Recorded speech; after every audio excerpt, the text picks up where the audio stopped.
Okay, ada orang tanya Ustaz, Ustaz, saya ni susah nak tidur.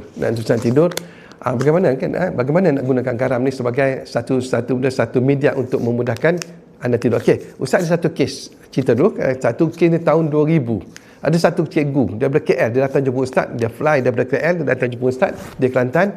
Dia kata dia dah beberapa bulan tak dapat tidur, langsung tak dapat tidur. Dan dia sampai rumah dia bersih kerana tak dapat tidur.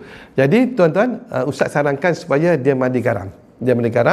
Jadi dia mandi garam itu sebanyak 7 malam berturut-turut dia mandikan. Cara mana tuan-tuan semua Ustaz ajak? Okey, cara ni tuan-tuan boleh gunakan bagi anda yang susah tidur. Anda ambil baldi, sama ada air panas atau air dingin, anda ambil satu sudu besar, anda masukkan.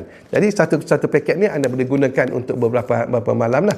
Jadi kalau anda ambil satu sudu besar, masukkan dalam baldi, anda kacau bagi dia hancur, dan anda baca Fatihah 7 kali. Pastikan anda baca di luar bilik air kan? Berhenti tu di luar bilik air. Jangan baca dalam bilik air.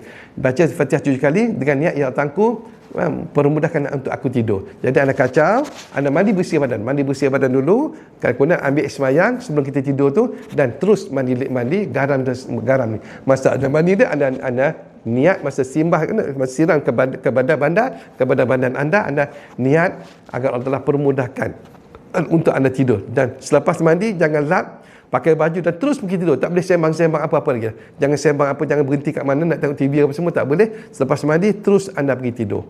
Pergi tidur insya-Allah. Masa nak tidur tu anda bacalah Bismillahirrahmanirrahim sebanyak 21 kali.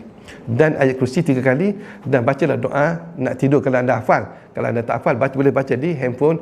Kemudian anda rebahkan diri anda dan anda baca selawat sebanyak-banyak sampai anda tertidur. InsyaAllah. Kaedah ni tuan-tuan Ustaz perempuan cikgu tersebut dah buat selama 7 malam berturut-turut. Alhamdulillah sampai sekarang dia dapat tidur setelah berbulan-bulan dia tak tidur. Jadi anda boleh gunakan. Tapi syaratnya anda gunakan garam tambing aswad dapatkan daripada Amin. Assalamualaikum warahmatullahi wabarakatuh.